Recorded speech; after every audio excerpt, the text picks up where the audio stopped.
Begitulah kalau ibu bapa rasa anak-anak takut beban, penat sangat dan sebagainya, kena cari alternatif lah. Sebab tak maulah kerana akademik kita ketinggalan dari segi agamanya. Betul. Ataupun kadang terlebih agama sampai akademik terlambat pun tak mau juga. Kita mau seimbang, balance lah. Jadi kat situ kalau anak-anak tak sempat dan sebagainya, fikir alternatif. Alternatif mungkin malamnya ke kan. Cuma satu, dia menarik sudut sisi positif pula lah. Dia sekolah dua sesi ni. Dia membentuk cara anak-anak ni melihat dunia juga. Ya. Yalah, selain daripada nak ceritanya dia agama, dia belajar ilmu, itu satu hal lah. Itu betul. Tidak ragui lagi. Tapi yang maksud saya ialah dari segi dia akan lihat dua sistem yang berbeza.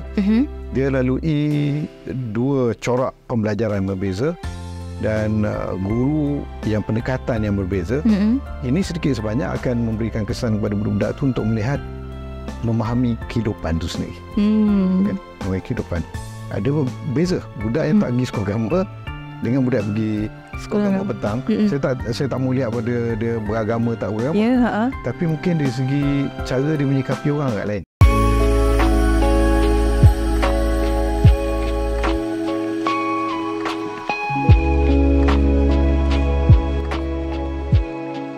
Alhamdulillah, anda semua masih lagi kembali bersama dengan saya Izzati Zakaria dalam siri rancangan podcast CNC, Diskusi Bulat Merenung Hikmah.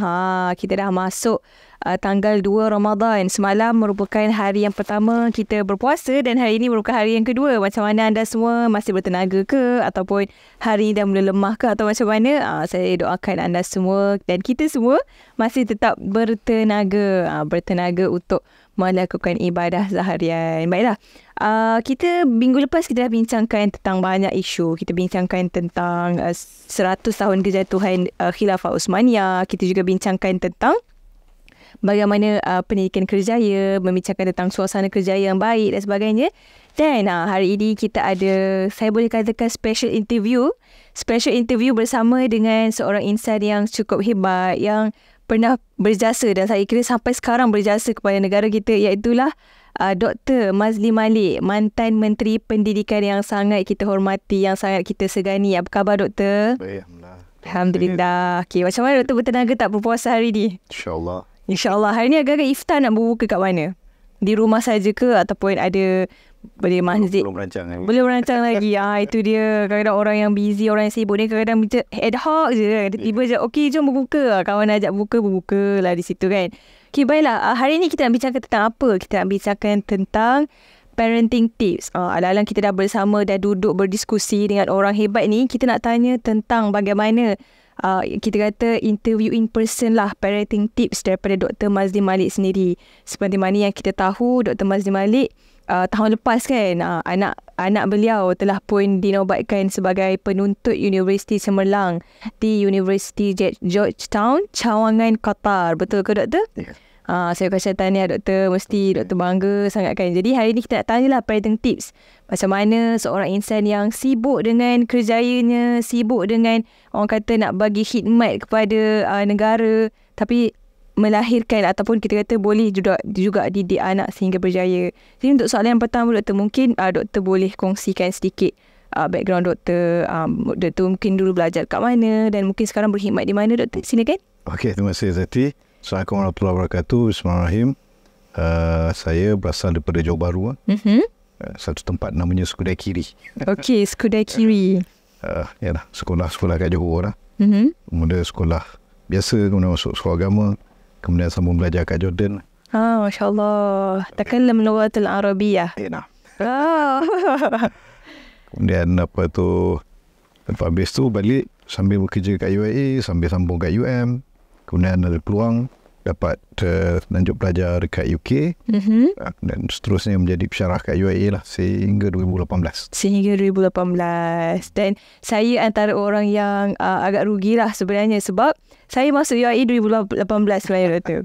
Intake 2018, September 2018. Tapi itulah tak berkesempatan waktu tu kan. Doktor dah pergi, dah pergi ke lapangan lapangan politik waktu itu. Jadi saya macam boleh dengar je lah kan.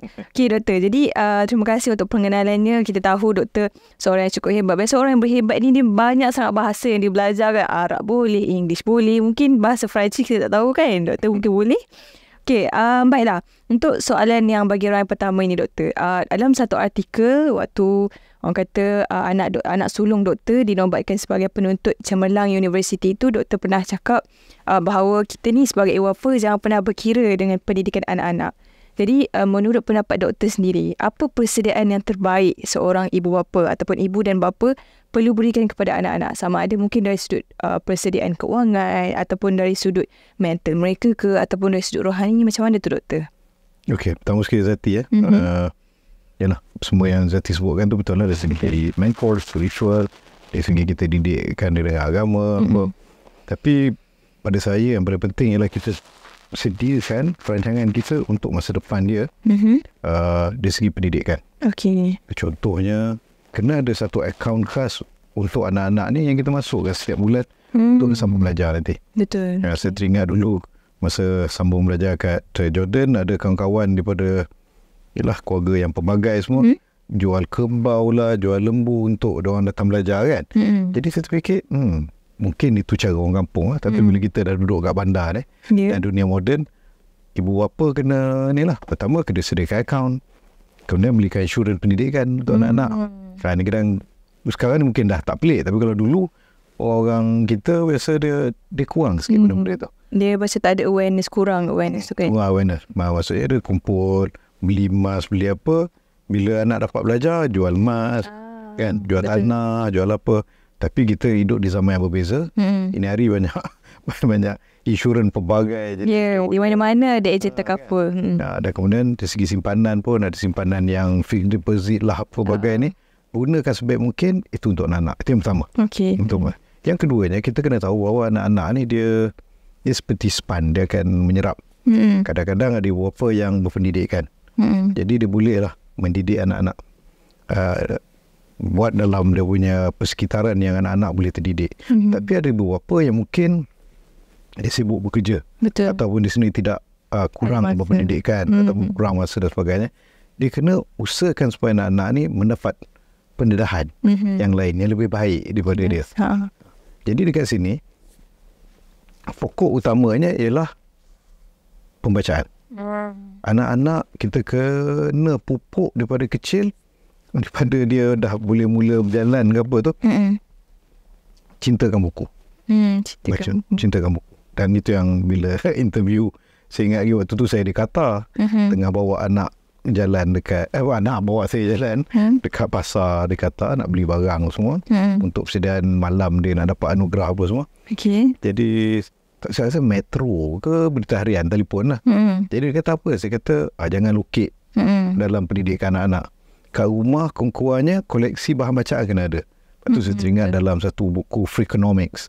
Freakonomics dia ada dua author dia. Saya pun lupa siapa nama dia. Ada satu bab dalam buku tersebut mengatakan rumah yang ada koleksi pembacaan ataupun ada mini perpustakaan, keputusan anak-anak mereka jauh lebih cemerlang daripada rumah yang tak ada koleksi bahan bacaan. Satu kajian. Jadi bila saya jadi member parlimen tu, ahli parlimen di Simpang Renggam, saya ambil peluang untuk pergi rumah ke rumah. Dan saya lihat bila rumah yang ada koleksi bahan bacaan semua, kita lihat anak-anak dia berjaya. Sama ada ialah berjaya ni begitu subjektif lah. Betul. Berjaya dalam pelajaran lah saya kata. Ataupun dalam kehidupan ni gitu. Tapi yang mana kurang bacaan, dia hanya mengulangi kitaran ekonomi keluarga itu. Dia tidak upgrade. Tapi yang mana ada, kita nampak dia upgrade. Walaupun susah senang belakang cerita. Ada sebuah rumah tu memang taif. Biasa, sederhana, kita kata. Tapi dia boleh ubah. Tapi ada bahan bacaan. Saya kata, tanya anak dekat mana? Anak kat universiti lah, kat sini. Jadi saya kata, dalam tempoh 5 tahun lagi, dia akan ubah status. Besar akan naik. Jadi pembacaan. Jangan lukit duit. Belikan bahan bacaan untuk anak-anak. Sedari anak tu dia boleh berjalan je kena ada. Ialah bacaan, bukan jangan kasi buku tebal. Ya, buku tebal. Buku sekarang pun dah macam-macam ada kan. Ataupun separuh tu daripada baby dia dah mula boleh tengok, dah mula dia belikan yang buku yang kain tu boleh gigit. Betul. Nak timbulkan cintakan baca, cintakan Okey, jelas. Okey, mungkin kalau macam dari sudut doktor sendiri, doktor sebutkan tadi adalah kita kena ada akaun simpanan, kena ada insurans dan sebagainya. Dan sekarang ni saya kira jangan kacau lah. Dan jangan kacau. Simpan tu memang kena untuk disiplin. anak-anak sama belajar. Jadi mungkin bila kita sebut tentang simpanan dan sebagainya kan, dan orang kata kita nak katanya melalui apa yang doktor kongsikan tadi adalah kita dapat lihat yang dia lebih kepada sudut keuangan. Tapi mungkin kita nak sentuh sikit lah kan.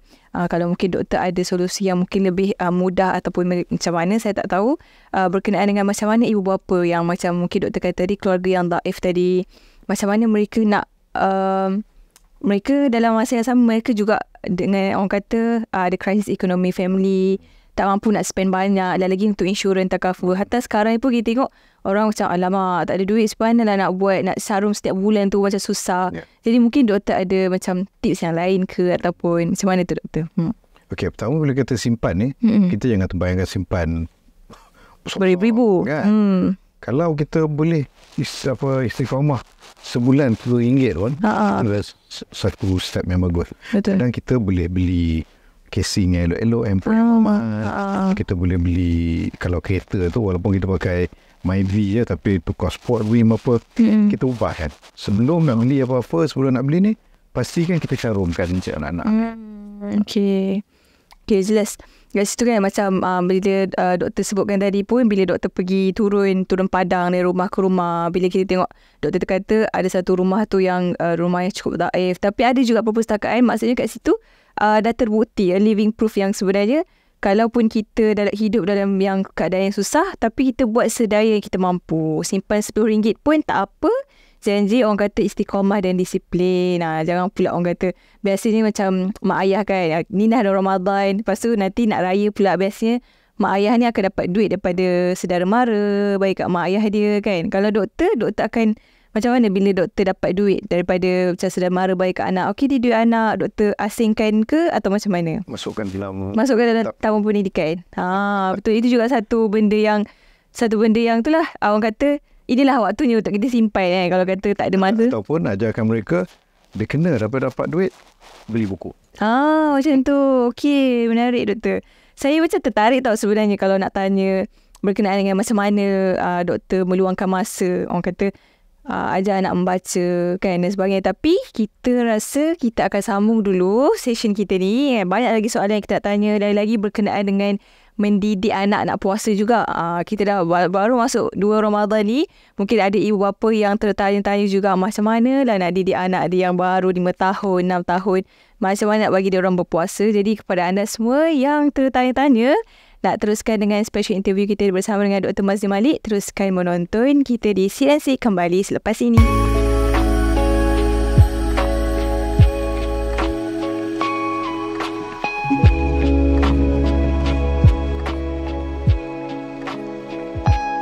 Alhamdulillah. Terima kasih buat anda semua yang masih setia bersama dengan saya, Izzati Zakaria, host anda untuk podcast Sit and Seek. Dan kita masih lagi bersama dengan tetamu khas kita, iaitu Al-Fadil Dr. Mazli Malik kita. Kan? Sebab kita tahu doktor pernah belajar kat Jordan. Jadi kita cakap, Jordan, okey. Al-Fadil, okey. Tadi doktor dah banyak kongsikan kepada kita. Ibu bapa ni yang pertama dia mesti ada orang kata selit tentang pendidikan anak-anak ni. Pertama kena bersedia dari sudut kewangan, kena ada caruman setiap bulan kena simpan. Kena simpan tu tak kisahlah, kalau boleh RM10, kalau boleh banyak-banyak kan, ikut kemampuan kita. Yang kedua adalah kena galakkan membaca kan. Kadang-kadang ibu bapa ni dan doktor juga kongsi tadi, pastikan kalau ada antara tips untuk kita jadikan anak kita ni suka membaca adalah bila ada mini library kat rumah. Mini library tu ada rak buku, ada buku-buku. So nanti anak-anak kita tu akan, ada buku boleh aku baca. Tapi kan doktor, saya tertarik lah untuk bertanyakan. Sebab kadang-kadang kita kata parents tu dalam satu rumah tu dah ada rak buku, dah ada buku-buku yang nak bagi anak tu baca. Tapi mungkin kadang-kadang ibu bapanya tak ada masa kan. Kerja pagi, balik malam, malam pula anak nak tidur, ataupun anak mungkin nak buat kerja sekolah, bila masa pula nak baca buku, ataupun mungkin anak-anak ataupun mungkin masa ada, cuma nak melayan kerana anak-anak tu kadang biasalah budak-budak tantrumnya, ada ragamnya lain lagi dengan zaman teknologi sekarang, nak telefon. Mungkin doktor boleh ada cara yang cara doktor tersendiri. Doktor cuba share kan. Ada tiga benda. Pertama sekali, jangan paksa. Jangan paksa. Kadang separuh tu saya tengok ada ibu bapa yang muda, dia begitu bersemangat, begitu terpuja. Kadang anak baru 3 tahun dia, so paksa kan. Ada yang berjaya, tapi ramai juga tengok macam budak tu dia akan rebellious. Rebel. Jadi jangan paksa, tapi kita kena kasih dia suka. Kasih dia suka ada pelbagai approach lah, ada pelbagai pendekatan lah. Bawa dia ke perpustakaan, kutuk kanah. Dan kutuk kanah pun saya tengok, kalau macam di Selangor ni memang untuk banyaklah. Betul. Yang di Shah Alam je lah, di Bangi memang cantik. Budak-budak. Dan jam pun banyak. Kutuk kanah pun dah agak advance. Tak macam dulu lagi. Dulu kalau pergi kena senyap. Ya. Kan? Sekarang kanak-kanak dia dah asing kan section tu. Diorang pun boleh main apa semua. Smart. Saya pun tengok dekat Johor pun, Johor baru agak menarik juga. Begitu welcoming, agak Jadi yang paksa. Tapi yang keduanya kita cari surrounding lah, maksudnya dia ketika berkawan ke apa, pastikan kawan-kawan dia juga menghargai benda-benda itu. Nak sebut tentang ibu bapa yang sibuk ataupun ibu bapa yang tak ada masa. Saya ingat dulu saya tinggal dengan arwah atuk dan arwah nenek. Arwah atuk boleh membaca menulis lah, dia kerja dengan orang putih, buat tanah. Arwah nenek tak kerti membaca. Tak kerti menulis. Memang dulu lah. Kan? Tapi satu perkara saya ingat yang dia orang selalu setiap hari tak miss. Pertama, bila dia tengok saya saya duduk main ke apa, dia katanya, kenapa tak baca buku lah. Itu soalan dia. Kemudian kalau arwah atuk jantan tu, arwah atuk lelaki lah. Tok Tai dia boleh. Dia akan beli surat khabar. Dia pastikan saya baca surat khabar. Berita harian dan juga utusan Jawi. Itulah utusan Jawi. Kemudian bila saya dah masuk sekolah menengah, saya masuk darjah berapa, belikan New Straits Times sekali. English. Siapa tu? Dia akan pastikan. Saya pula jadi kegemaran balik sekolah, kena baca surat khabar tu. Sebelum tukar baju, sebelum nak pergi sekolah agama, sebelum makan, baca surat khabar. Dia tak paksa, dia tak ni. Tapi surat khabar tu ada. Kita pun jadi tertarik nak baca kan. Dia kadang-kadang dia kata, ni, dia bagi surat khabar. Dia suruh kita baca. Setiap hari dia tanya. Kalau malam, dia tengok kita main, dia kata, tak ada homework ke? Tak baca buku. Kalau tak ada homework, tak ada homework lah. Tak baca surat khabar. Surat khabar kita dah baca siap. Malam, tak baca buku lah. Jadi, benda tu, dulu kita tak hargai sangat.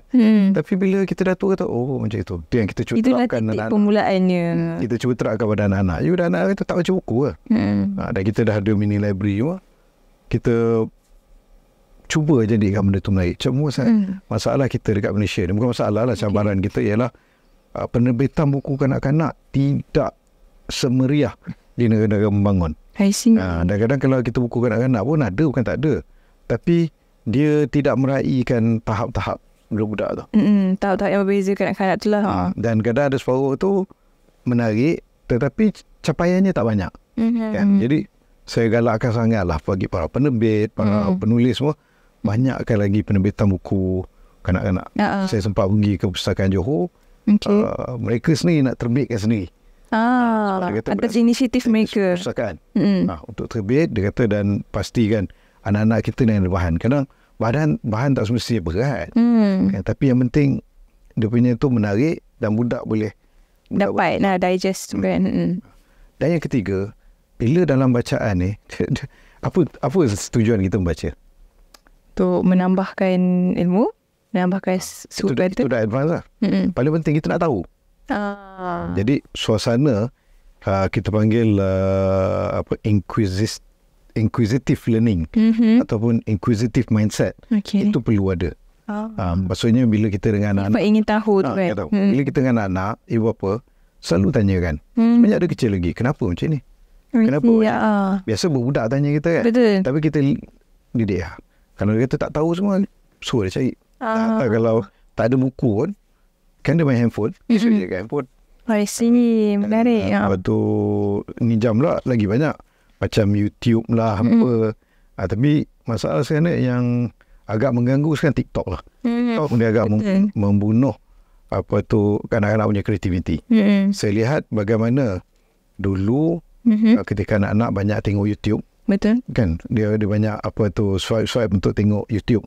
Dan ramai anak-anak yang saya lihat B40 ke kampung ke, alih-alih bahasa orang putih dia bagus, bahasa Inggeris dia bagus. Saya pun pelik atau termasuk di Sembang Renggam. Okay. Bila time apa ni banjir kan, kita tengok budak main kan. Kita duduk tengok lah apa budak dia buat. YouTube rupanya. YouTube. Dan dia cakap orang putih. Kan. Ada manfaat dia. Dia punya dia tengok Bob the Builder lah, apalah semua. Cerita English. Kartun. Boleh. Sebenarnya kata faham lah. Yes. Kadang separuh tu dia cakap pun dah bunyi macam tu kan. Dah ada accent dia kan. Tapi bila muncul TikTok, saya tengok budak-budak dah tak tengok apa tu.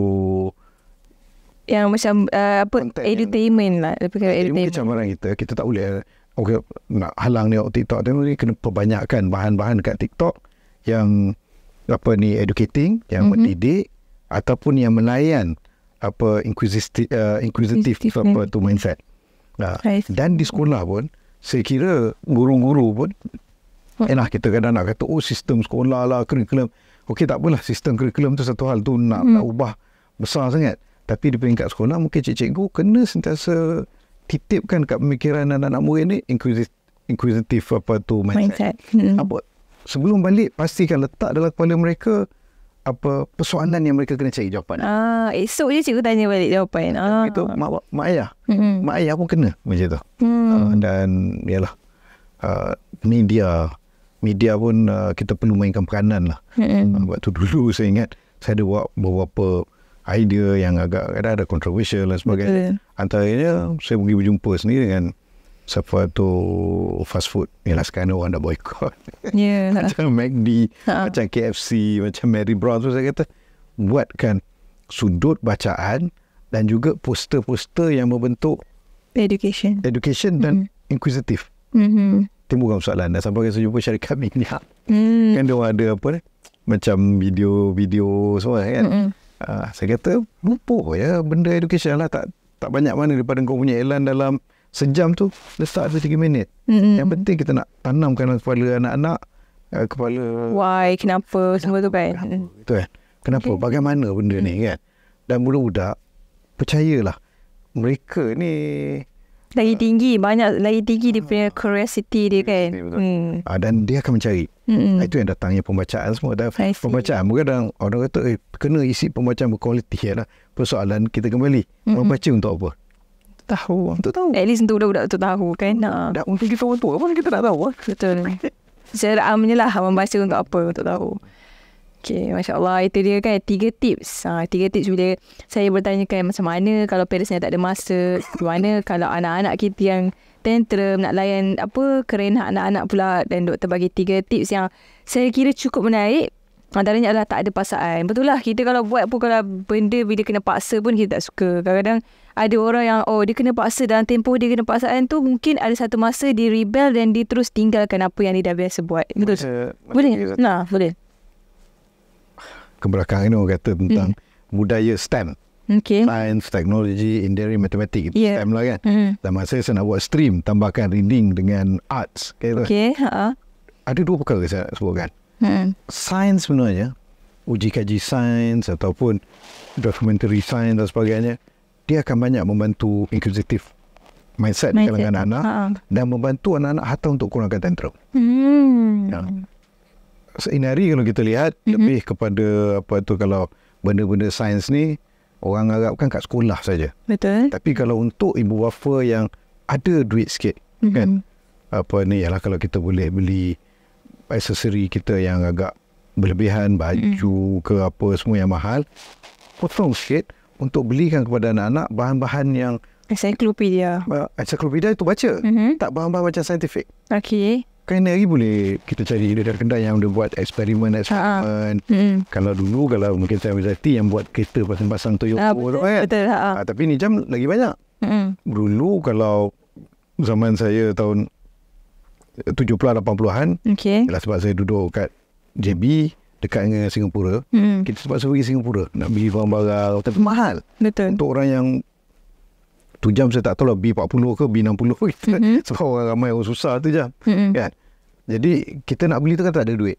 Tapi ni jam, kalau kita pergi tengok, kita pergilah kat kedai buku Popular ke, kat kedai buku MPH ke, kat kedai atau kedai Pustaka Rawang kalau kat Kuala Lumpur ni, dia ada bahan-bahan uji kaji.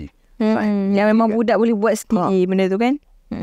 Benda-benda. Dan baru ni besar kali ada pesta buku, saya nampak banyak gerai-gerai yang jual barang-barang robotik lah, saintifik lah. Instead of jual banyak buku kan. Buku satu hal, buku tak nafikan. Tapi barang-barang macam itu dia akan lebih banyak bantu. Sebab dia practical, hands-on experience. Satu lagi, untuk tak semua orang minat macam itu, tapi ada orang yang minat arts. Arts ni jangan lokek duit dalam pendidikan. Sama ada kita belikan yang sains-sains punya alat ni tadi, ataupun yang melukis lah. Yang boleh mengukir lah. Jangan lokek buat pendidikan. Sebab tu kalau saya ingat yalah, macam saya kecil-kecil dulu lah nak cerita nostalgia kan, duduk dengan atuk nenek itu. Tapi satu benda yang arwah atuk saya sentiasa bila saya bawa balik daripada sekolah buat uji kaji tu, wah, ini sains punya kerja. Nanti kan dia akan tanya, dia memang dia saintifik lah. Saya hidup dengan dia dulu, memang dia bentuk pemikiran saya, tak percayalah benda tahyul lah apa semua kata. Semua tak ada sains ya. Dia nak sains nak evidence kan. Nak sains mungkin sebab dia kerja orang putih lah. Jadi dia tak ada lah percaya macam orang Melayu. Tahyul lah pun. Jadi bila tu saya tengok, dulu patutlah dia selalu suruh sains. Sekarang ni semua benda banyak boleh dapat. Tak dapat kat Popular, dapat MPH, tak dapat MPH, dapat kat Pustaka Rawang, tak dapat Pustaka Rawang. Easy access sekarang kan. Itu. Dan satu lagi, kesenian. Seni ni kadang kita agak mungkin kita pandang remeh, tapi dia membantu anak-anak untuk bersikap kreatif. Seni ni tak semestinya melukis ya. Kan ada seni suara, ada seni corak dan sebagainya. Jadi seni tukang, kadang-kadang macam baki-baki, mekanik semua tu kan, budak lelaki biasanya kan. Kasih dia bebas lah, bagi dia bebas. Macam saya kat kampung Bayi Palembang di Sebaranggam lah. Kita di Parlimen duduk berayap kan. Jadi bila ada sekali tu saya pergi bengkel betul motor kat dalam kampung, budak 12 tahun dengan budak 8 tahun. Saya kata, awak buat apa ni? Dia kata, ni ayah suruh belajar baiki motor. Masya Allah. Waktu cuti sekolah. Saya kata, baguslah dia. Ayah dia pun bagi. Ayah dia percaya kat dia kan. Ayah dia memang suruh, dia kata. Tu ayah dia kata, kalau tak ada apa pun, suruh ada terhenti motor. At least lah. Kalau tak pandai, at least pandai baiki motor kan. So dia orang kata tips. Maksudnya kalau anak kita tahu anak kita tak suka nak membaca, kita jangan paksa, tapi bagi dia bebas buat benda yang dia suka, benda-benda yang kreatif, benda-benda yang orang kata inquisitive mindset tadi tu. Saya suka bila kita banyakkan bertanya mereka. Biasanya budak tanya kita yang kena cari jawapan. Tapi saya suka mindset, saya suka konsep doktor kongsikan tadi, bila mana kita yang kena tanya dia. Jadi dia tahulah, okey, nak cari jawapan kat mana, cari kat buku ke, cari kat mana-mana kan. Inquisitive mindset saya selalu cakap dululah, saya kata kalau macam anak-anak kalau dia ada macam cerita, suka tengok. Tapi kalau nak bina pemikiran saintifik, tengok cerita Night at the Museum. Night at the Museum. Kita Night at the Museum ni yang kisah pelakon dia Ben Stiller tu kan. Dia jadi jaga ke. Tapi bila malam dia punya museum dekat Amerika tu hidup. Kalau kita jadi cerita hantu tu. Ya, betul. Panggil bomoh lah, panggil apa semua. Tapi dia tak. Tiba-tiba tengok bila hidup semua tu, dia buat research. Sehingga kan dia cari kat internet, cari kat encyclopedia, dia pergi library apa semua. Yang hidup baliknya Genghis Khan. Macam mana nak Genghis Khan? Billy the Gun, macam mana nak Billy the Gun? Dengan Firaun, macam mana nak deal dengan Firaun? Dia baca sejarah. Kalau kita kat Malaysia tu, cerita tu dalam kategori hantu lah, horror lah kan. Tik kan. Tapi bagaimana cerita Hollywood tu dia boleh bawa cerita tu jadi scientific mindset. Jadi saya, benda seperti itu yang saya ingat, pemikiran saintifik tu yang kita kena terapkan pada anak-anak. Pemikiran saintifik.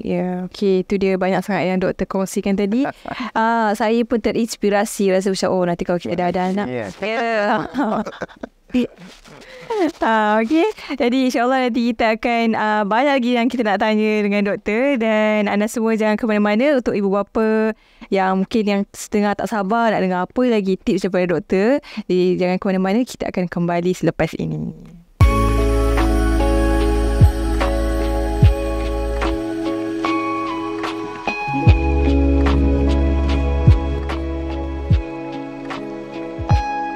Alhamdulillah, kita dah pun kembali ke round yang ketiga, segmen yang ketiga untuk podcast kita hari ini. Special interview ataupun temu bual khas bersama dengan Dr. Mazli Malik. Tadi saya kira ibu bapa semua mesti dah banyak kan mencatat, menulis semua, jot down lah semua apa yang dikatakan ataupun tips-tips yang diberi oleh Dr. Mazli Malik sebentar tadi berkenaan dengan bagaimana kita nak galakkan budaya membaca, bagaimana kita nak galakkan apa orang kata inquisitive mindset, inquisitive learning dalam diri anak-anak kita. Dan sekarang ni doktor, musim-musim Ramadan kan, 2 Ramadan sekarang ni, bila doktor kata jangan paksa anak-anak kita untuk membaca, mungkin kita nak kaitkan pula dengan puasa. Orang kata anak-anak macam doktor sendiri, doktor didik anak doktor untuk puasa penuh sejak umur berapa? Sejak tahun berapa? Anak-anak saya bernasib baik, Alhamdulillah. Diorang sekolah dekat kebanyakannya lah. Little Al-Azhar. Okay. Apa ni? Tadika. Belakang UAE PJ tu. Jadi Little Al-Azhar ni dia daripada dia umur 5 tahun, 6 tahun, 4, 5, 6. Dia orang dah diredahkan dengan puasa. Tapi saya dengan rumah tak dah paksa anak-anak macam, oh kena puasa tak? Dia tak larat, biar tak larat. Ya, ya. Kan? Tapi oleh kerana dia orang dah terdedah dengan surrounding yang begitu. Betul. Dia sendiri nak puasa. Kalau tak puasa nanti dia malu. Dia malu. Betul. Tapi dia orang pun sekolah tu tak paksa. Dia latih. Ya. Kalau ada yang nak buka kan. Jadi bila dia masuk sekolah rendah, dekat situ baru dia mula puasa betul lah. Darjah 1. Sekali lagi, surrounding atau sekitaran itu yang membentuk. Dia tak nak mereka, buka. Separuh tu kita tengok dah melepeh, kata nak buka. Tak nak, nanti malu dengan kawan. Dan tak tahulah, kalau pada saya, yalah anak-anak ni ada benda yang kita kena paksa. Betul. Tapi berhemah lah kan. Tapi banyak benda yang saya tak suka paksa anak-anak. Sebab kita tak mahu nanti dia memberontak. Dia satu hari nanti dia rebel sebagainya kan. Dia lebih elok dengan dia orang ni kita meyakinkan, convince ataupun kita banyak berdialog lah, rasional. Yang paling penting creative thinking lah. Bila kita tanya dengan dia, habis kalau tak puasa macam mana? Jadi kita berikan keyakinan pada dia. Jadi bila dia buat sesuatu tu, itu pilihan dia. Kan? Itu pilihan dia. Kita masuk dalam dia orang nak pilih, nak belajar, nak ambil aliran sains ke aliran lain. Termasuk bila nak universiti ke apa, dah masuk form 4, dah form 4, form 5 nanti kan. Bila dia nak masuk universiti sama belajar pun, biasa anak-anak ni saya takkan kata, oh awak kena jadi ni, awak nak jadi ni. Saya kata okey, apa yang dia minat, apa yang dia rasa dia boleh jadi, buat yang terbaik. Okey, biasa mantra yang kami gunakan dekat rumah ialah buat apa pun buat sungguh-sungguh, buat apa yang terbaik. Tapi yalah, macam anak-anak saya kebanyakan waktu sekolah dia orang tak berapa high scorer. Tapi mula masuk universiti baru masing-masing ada kesedaran sendiri, dan dengan mereka punya semangat berfikir itu semua. Jadi biasanya mereka akan pick up, orang panggil late achiever lah. Dia sendiri yang akan bangun kan.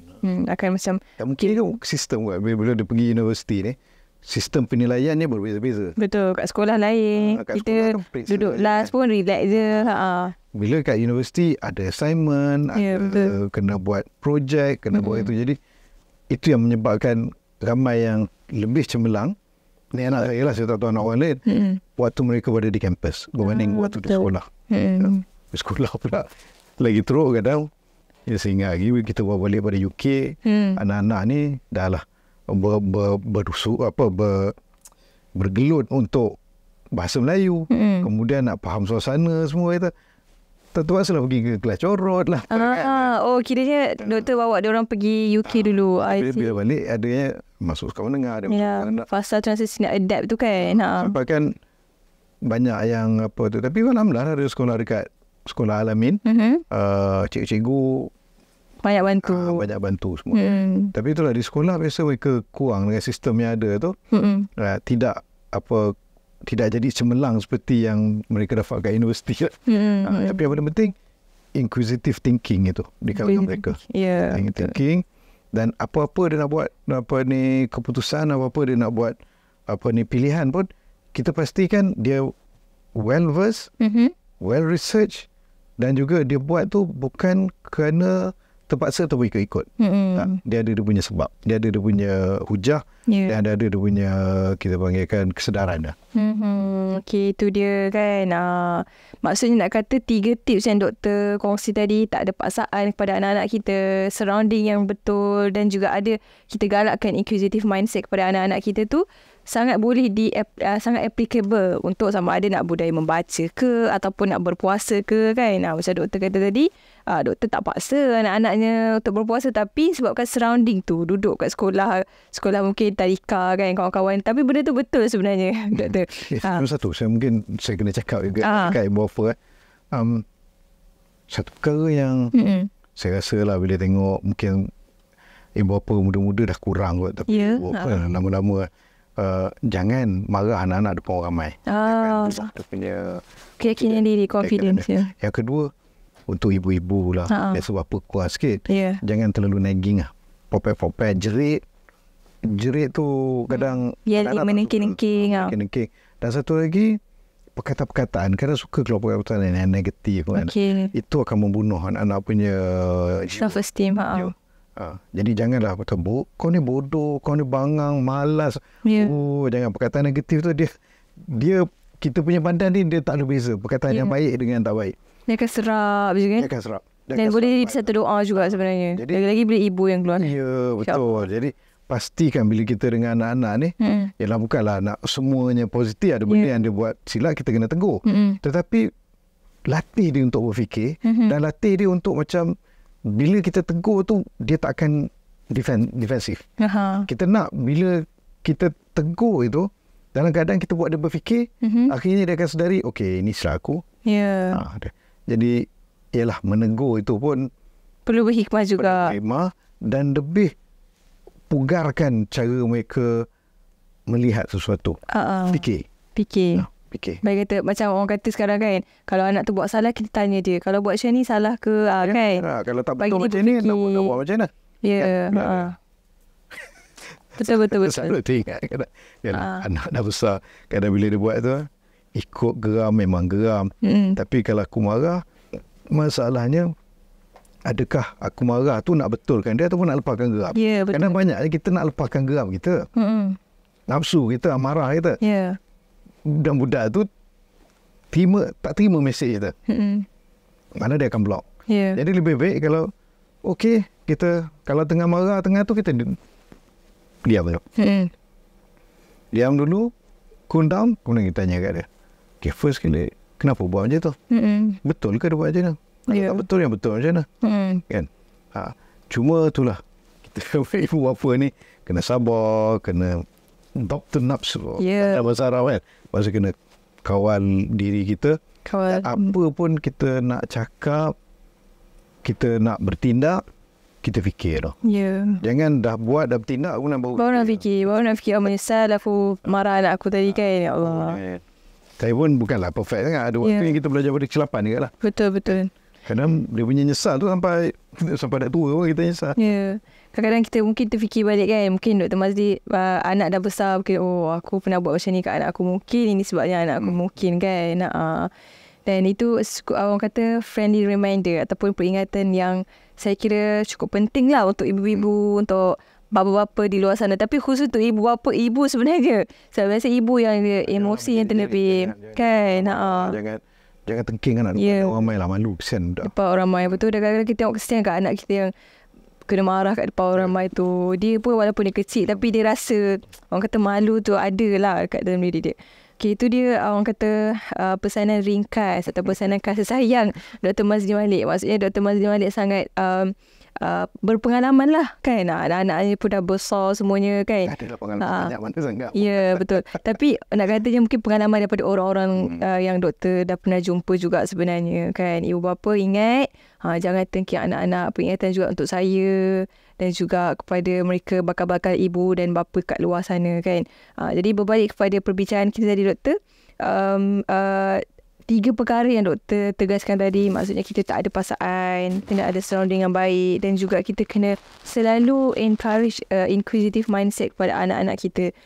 Mungkin baru-baru ni saya terbaca dekat satu komen lah, ataupun ada yang bermain di antara ibu dan bapa. Mereka kata mereka berpendapat yang kan sekarang ada 2 sesi persekolahan. Mungkin doktor pengalaman, mungkin doktor tak berpengalaman kot sebab Al-Amin dia pagi sampai petang kan. Jadi mungkin kalau boleh ditanyalah pendapat doktor. Kalau ada sekolah kebangsaan, kemudian petangnya sekolah sesi petang, sekolah kafar pula. Ada ibu bapa yang kata, aku tak hantarlah anak-anak aku dekat kafar, aku kesian kat dia, penat pula malam nanti. Jadi nak katanya pendidikan agama tu mereka tak dapat lah seperti mana anak-anak yang pergi kafar, anak-anak yang pergi sekolah Al-Amin mungkin, sekolah yang mungkin daripada sesi pagi sampai petang tu. Jadi pendapat doktor macam mana tu doktor? Wah, ni agak sulit juga. Sebab anak-anak saya tak ada pengalaman seperti itu, dan saya pun tak pernah melalui pengalaman anak pergi kepada sekolah 2 sesi. Yalah, kalau sejujurnya saya kata saya pun tak berani nak bagi komen. Ya, betul. Kan, sebab kalau saya bagi komen pun bukan berdasarkan pengalaman. Sekadar cadangan je. Cadangan. Cuma gitulah, kalau ibu bapa rasa anak-anak takut terbeban, penat sangat dan sebagainya, kena cari alternatif lah. Sebab tak maulah kerana akademik kita ketinggalan dari segi agamanya. Betul. Ataupun kadang terlebih agama sampai akademik terlambat pun tak boleh ke. Kita betul. Mau seimbang, balance. Jadi kat situ kalau anak-anak tak sempat dan sebagainya, fikir alternatif. Atau mungkin malamnya ke kan. Cuma satu, dia menarik sudut sisi positif pula lah. Dia sekolah dua sesi ini. Dia membentuk cara anak-anak ni melihat dunia juga. Ya. Yalah, selain daripada nak ceritanya dia agama, dia belajar ilmu, itu satu hal lah. Itu betul. Tidak ragui lagi. Tapi yang maksud saya ialah dari segi dia akan lihat 2 sistem yang berbeza. Dia lalui 2 corak pembelajaran yang berbeza, dan guru yang pendekatan yang berbeza. Ini sedikit sebanyak akan memberikan kesan kepada budak-budak tu untuk melihat, memahami kehidupan tu sendiri. Kan? Memahami kehidupan. Ada beza budak yang tak pergi sekolah agama dengan budak pergi sekolah agama petang. Saya tak mau lihat pada dia beragama tak beragama. Tapi mungkin dari segi cara dia menyikapi orang agak lain. Cara dia menanggapi apa-apa keadaan berbeza. Saya tak cakap dari segi agama tau. Saya cakap dari segi kehidupan, social, cara berfikir, dari segi personality, dari segi psikologi. Contohnya lah, kalau dia dekat sekolah biasa, dia campur Cina, India, yang bukan Melayu, yang bukan Islam dan sebagainya. Betul. Bila dekat sekolah agama, dia memahami, ada ruang yang bukan kita kata eksklusif, tetapi ruang yang seperti ini. Jadi bila dia ada dua Mhm. pengalaman ini, dia akan ada balance kat situ. Okey. Dia tak akan jadi terlampau jumud dan tak akan jadi terlampau longgar. Okey. Dia boleh dapat strike the balance, orang Putih bilang. Lepas tu dia boleh temukan. Tapi kalau dia tak ada pengalaman ini, ini saja, dia tak akan dapat menghargai pengalaman yang satu tu yang tak ada tu. Ruang-ruang apa ni kita panggilkan eksklusif itu tadi. Okey, jelas. Ataupun kalau yang sekolah agama saja tak pernah ada sekolah kuasa pun, itu kan jadi eksklusif sangat. Itu pun tak kena juga. Okey. Tak perlu ada keseimbangan. Okey, itu dia nak katanya balance tu kan. Balance kalau ibu bapa. Sudut lain. Sudut lain, betul. Tapi saya setuju juga. Itu orang kata sudut pandang yang saya sendiri tak terpandang. Tapi Dr. Mazli dah terangkan dengan cukup baik saya kira. Bila mana mungkin ada ibu bapa di luar sana yang orang kata confused, dilema. Nak hantar anak aku pergi kafar tapi kan anak aku penat ke nanti kan. Tapi kita cubalah take into consideration lah apa yang Dr. Mazli Malik cadangkan sebentar tadi. Sebab doktor pun sepatutnya macam kafar pun, dia kena pastikan pembelajaran itu pembelajaran yang mengembirakan. Ya. Di sekolah biasa pun kena mengembirakan juga kita. Jadi terbeban tak terbeban ni pun itulah antara perjuangan saya. Suasana yang perjuangan saya yang tak kesampaian. Masya-Allah. Menjadikan sekolah tempat gembira. Tempat gembira buat anak-anak. Gembira buat anak-anak, tetapi memugarkan bakat dan juga menjadikan dia seorang manusia yang manusiawi lah. Itu yang belum kesampaian. Lepas tu bila kena beban budak penat, sepatutnya tak timbul isu budak penat di sekolah. Kalau sekolah rendah lah. Sepatutnya kalau kita kata nak dia gembira, setiap hari tak sabar nak pergi sekolah kan. Begitu sekolah agama. Sekolah agama jadi tempat yang untuk dia relax. Orang kata belajar agama dengan seronok kan. Pengalaman berlainan. Sebab dia akan begitu eksklusif. Kita kena faham bahawa belajar agama begitu eksklusif. Sepatutnya dia ada satu pengalaman spiritual kat situ. Ya, betul. Banyak saya pula rasa macam betul. Saya pula macam terimbau kenangan dulu waktu, sebab saya sendiri memang kafar, masuk kafar, sekolah kebangsaan, sekolah agama. Ya, kain hijau. Memang sejujurnya memang orang kata keadaan ataupun persekitaran yang sangat berbeza. Kita kan kain hitam. Kain hitam sekolah agama. Samping hitam, tapi budak perempuan pakai samping yang sebelum luar. Kita tanya orang Johor lah kan macam mana kan. Tapi kita orang Selangor kain hijau juga. Kita punya guru kata kain hijau kat sekolah agama. Masya Allah, banyak sangat perkongsian. Doktor, saya kira kalau saya lepaskan lagi doktor bercakap, mungkin doktor dah nak bincang tentang sistem pendidikan pula kan. Ni nak buka puasa. Ya, nak buka puasa dah pukul berapa tadi kan. Tapi tak apa. InsyaAllah kita akan jumpa lagi doktor di masa yang lain. Mungkin kita bincang dengan lebih mendalam lagi pula kan. Dan saya kira sebenarnya saya kira anda semua dan saya sendiri dapatlah tips, orang kata parenting tips daripada Dr. Mazli Malik sendiri. Special interview kita bawakan buat anda semua. Mungkin dulu Dr. Mazli Malik sibuk dengan jadual yang sangat padat kan, tak sempat nak orang kata in person interview. Tapi sekarang kita dapat dah in person interview bersama dengan Dr. Mazli Malik berkenaan dengan parenting tips. Banyak doktor kongsikan tadi. Dan yang paling penting tadi, ingat ibu bapa, jaga emosi kita. Kalau rasa marah sangat dengan anak-anak tu, cuba slow down, cuba kita macam tenangkan diri. Jangan lepaskan amarah kita pada anak-anak. Nanti kita menyesal tak sudah kan. Terima kasih saya ucapkan kepada Dr. Mazli Malik atas kesudian kan. Walaupun orang kata penat-penat puasa-puasa ni pun doktor gigih juga datang nak bagi perkongsian kepada kita. Dan harapnya anda semua bergembira. InsyaAllah malam ni jangan lupa solat tarawih ya. Ajak anak-anak kita buat solat tarawih sekali insyaAllah. Semoga kita semua terus istiqamah lah untuk bersemangat beribadah, baca Quran kita dalam bulan Ramadan, bulan yang mulia ni. InsyaAllah kita bertemu lagi di episod yang akan datang.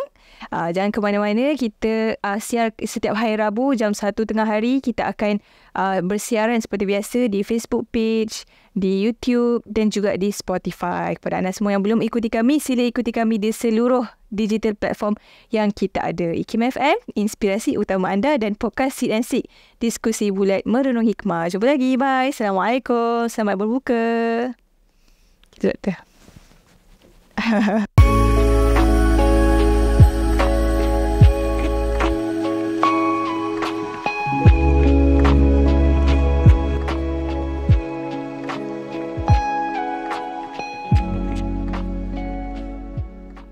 Istimewa hanya buat para pendengar Radio IKIM. Kami bawakan rancangan podcast khas CNC yang akan bersiaran pada setiap hari Rabu jam 1 tengah hari. Ayo bersama kami mendengarkan celoteh para penyampai radio kegemaran anda hanya di CNC, diskusi bulat merenung hikmah.